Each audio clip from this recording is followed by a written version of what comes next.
Ladies and gentlemen, friends and family, esteemed people of questionable taste and excellent judgment, welcome. Today, we're not here to watch a fairy tale unfold. We're not in a glossy rom-com with implausible perfect lighting and a soundtrack swelling at just the right moments, although this is a pretty incredible place. Today, it's much better than that, though. Because in a place of fairy tale endings and carefully choreographed scenes, we have something far more rare and unruly. We have real love. The messy, laugh in the face of everything sort of love, where two people say, I see all of you, and somehow this still feels like a really good idea. It's a little rebellious, even as it's traditional. Because love like this, the kind where you dare to know each other deeply and choose each other entirely, is its own kind of wild thing. And in a world that's increasingly quick to swipe left, today we're here to celebrate a relationship that dares to swipe right on all of it. On joy and on grief, on comfort and on chaos, and on the simple, miraculous chance to be here together today and every day. So welcome to the wedding of Anthony and Isabel. We're so glad you're here. We're going to start with some readings that Anthony and Isabel have chosen. So I'm going to pass this much-needed mic to Julie first.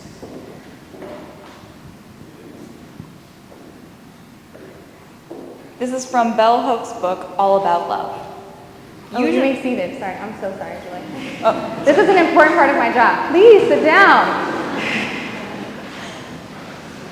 Thank you for standing for so long. Okay. Usually, we imagine that true love will be intensely pleasurable and romantic, full of love and light. In truth, true love is all about work.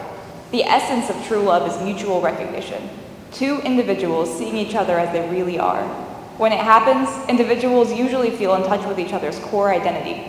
Embarking on such a relationship is frightening precisely because we feel there is no place to hide. We are known. All the ecstasy that we feel emerges as this love nurtures us and challenges us to grow and transform. This commitment to change is chosen. It happens by mutual agreement. The heartbeat of true love is the willingness to reflect on one's actions and to process and communicate this reflection with the loved one. Choosing to be fully honest, to reveal ourselves, is risky. The experience of true love gives us the courage to risk. And we have one more poem by Jake Lambert. I did not write it, for the record. All I Know About Love by Neil Gaiman. This is everything I have to tell you about love. Nothing. This is everything I've learned about marriage. Nothing. Only that the world out there is complicated, and there are beasts in the night, and delight and pain, and the only thing that makes it okay, sometimes, is to reach out a hand in the darkness and find another hand to squeeze, and to not be alone. It's not the kisses, or never just the kisses. It's what they mean. Somebody's got your back. Somebody knows your worst self and somehow doesn't want to rescue you or send for the army to rescue them. It's not two broken halves becoming one. It's the light from a distant lighthouse bringing you both safely home. Because home is wherever you both are together. So this is everything I have to tell you about love and marriage. Nothing. Like a book without pages or a forest without trees, because there are things you cannot know before you experience them.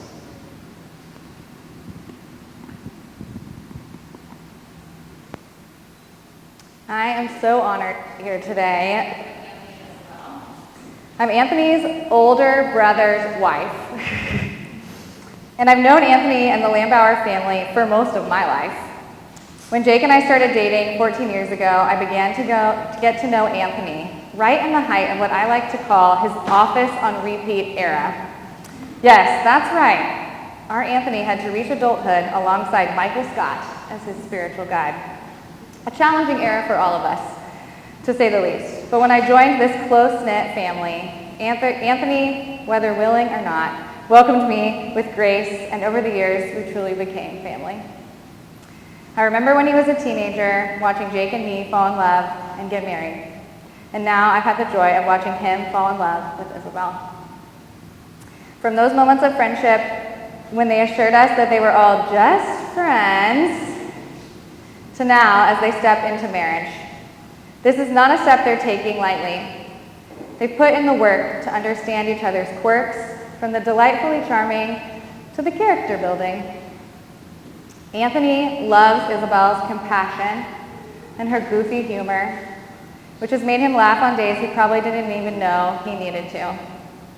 And Isabel, she loves Anthony's sense of humor just as much, but also truly admires his moral compass. She's watched him grow and go through the whole process of self-discovery. You know, that journey people go on when they realize that they can't watch The Office forever. Their love reminds me of our reading from Bell Hooks. The essence of true love is mutual recognition. Two individuals seeing each other as they really are. There is no place to hide. We are known. That's what Anthony and Isabel have created. Their love isn't just romance. It's about being honest, doing the real work of love, and deciding again and again to celebrate the strange and beautiful creatures that they are. Their story began in college, working AV jobs in the student union. They bonded over shared nerdiness and a very tight circle of friends. Isabel was just out of a breakup, and though Anthony, Anthony was seeing someone else, she says that it was love at first sight. You know, the kind that might make you punch a wall because he's technically not available. But over time, friendship morphed into something more, and they took the risk of opening up to each other, of being fully seen. They've weathered career shifts, pursuing a PhD, and just a small global pandemic, each of which I think would test even the best of us. They've shared some beautiful moments along the way, like the day they accidentally adopted Goose. Yes, on what was supposed to be a purely recreational trip to a cat cafe, Goose decided that Anthony's lap was where he belonged. And that was that. And the look on Anthony's face, according to Isabel, was so convincing that they had no choice but to take Goose home. One of my favorite things to hear about their love story is the tradition they had of biking out to meet at the DNA Bridge in Gainesville when they were first dating. Talking under the night sky. It's romantic, like something out of a movie, but real and just theirs. It's the kind of tradition that reminds us that love doesn't need a big production. Sometimes it's as simple as showing up night after night. Neil Gaiman wrote about love and marriage in the poem Jake read that there are beasts in the night and delight in pain, and the only thing that makes it okay sometimes is to reach out a hand in the darkness and find another hand to squeeze. And that's what I think of with Anthony and Isabel. Two people who don't need to rescue each other, but have each other's backs, who know the messy and unpolished sides of one another and somehow love each other more for it. They're not here to complete each other or fix one another. They're here to be each other's lighthouse, guiding each other back to their shared home over and over. Today, they promise to keep growing and learning together, to keep reaching out even on the tough days, to let their love bring them home to each other every single time. It's the kind of love that's built for wild adventures and the comfort of ordinary days. So here's my final note to Anthony and Isabel. Before we do this thing, may you keep showing up for each other with open hearts, find joy in the quirks that make you perfectly imperfect, and always have a hand to reach for, even, and maybe especially when, life brings you beasts in the night. Here's to you both and the beautiful, hilarious, and downright human journey that lies ahead. Okay, Anthony and Isabel have chosen to start a new tradition in their marriage, where every year on their anniversary, they will read letters that they have written the year before. So, we have a special box, I will get it. And Anthony and Isabel are going to place their letters, and they will not be reading these until November 2026, on their first anniversary.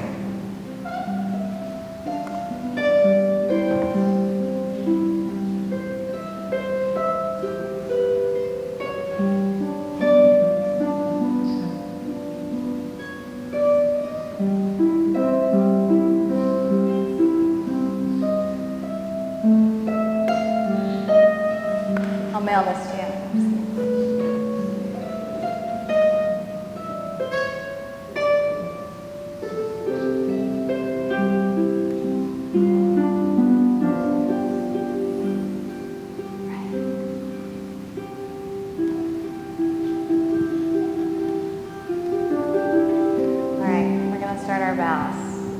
Isabel, I'm going to share your vows with Anthony first.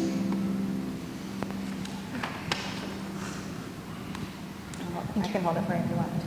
I think I got it. All right. I should have my handkerchief ready.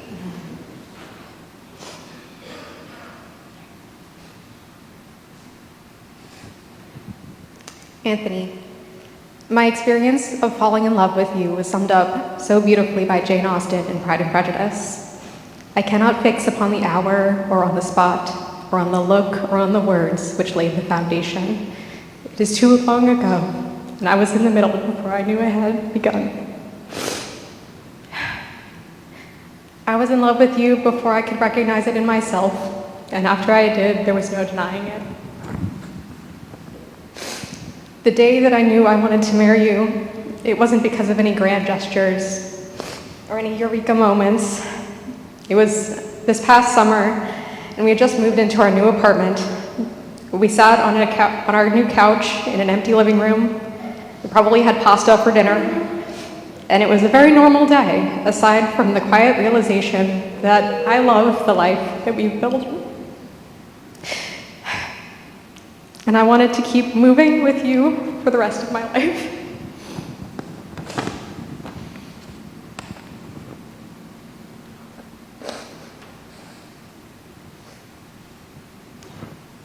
Before we met, I couldn't imagine the peace that I feel. I'll pick that up. Thank you. The peace that I would feel when I'm around you. You steady me, you make me a better version of myself. Being with you makes me feel excited to live. You find a way to make me feel special every day, and I want to dedicate myself to doing the same for you. So I vow to choose to love you each day in my thoughts and my actions and my words. I vow to love you as my equal and to recognize that your needs and desires are as worthy as my own. I vow to honor you in the way that you are and to hold space for the way that you will grow and change. And I vow to be the primary witness to your life so that no moment, no matter how mundane, will go unnoticed or uncelebrated. I don't know what our futures will hold, but I stand here today, certain that I would choose the worst day in the world with you by my side than the best day without you in my life. I love you. All right, now for Anthony to share his vows with Isabel.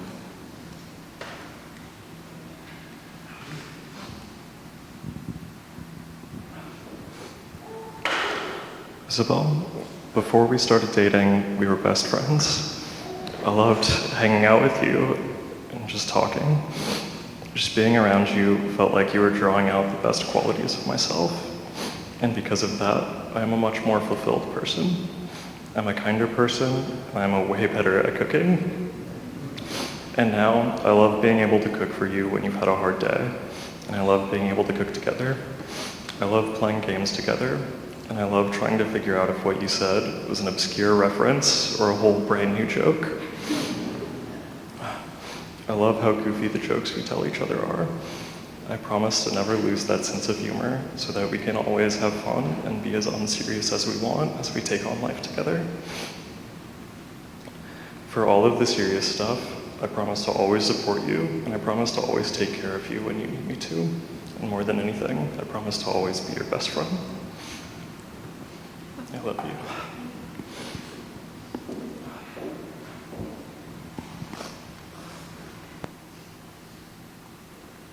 All right, we're going to do the rings. These rings we're about to exchange are small, imperfect circles. They don't pretend to be anything they're not, just like this partnership that you're building together. They will not bind you, not in any way that holds us down. Instead, they'll simply remind us and remind you.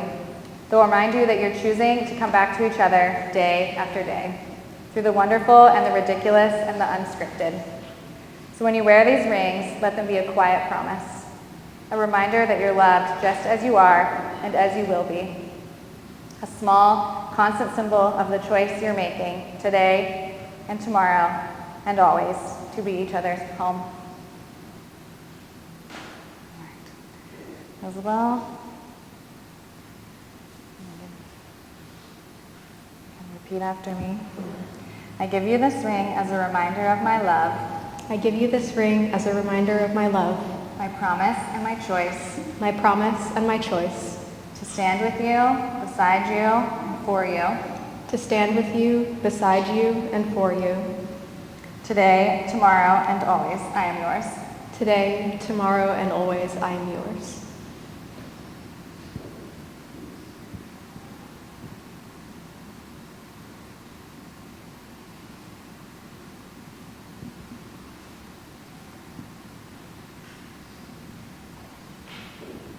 All right, Anthony, I give you this ring as a reminder of my love. I give you this ring as a reminder of my love, My promise and my choice. my promise and my choice. To stand with you, beside you, and for you. To stand with you, beside you, and for you. Today, tomorrow, and always, I am yours. Today, tomorrow, and always, I am yours.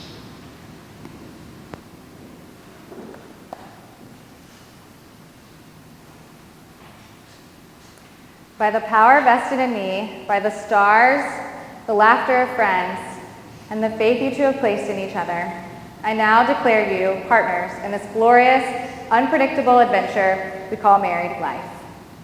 May you walk forward together, hand in hand, through all the wild beauty that lies ahead. You may now seal the promise with a kiss.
Hold on 1 second before you leave. Thank you so much for being here. The reception is to follow, and there's already drinks and appetizers ready. But if you're a member of the Art family, the Lambauer family, the Hess family, and the Pulaski family, did I say it right? Then you're going to stay for some portraits, like large family portraits. So you can stay in the church, and then we'll call you when we're going to take them outside.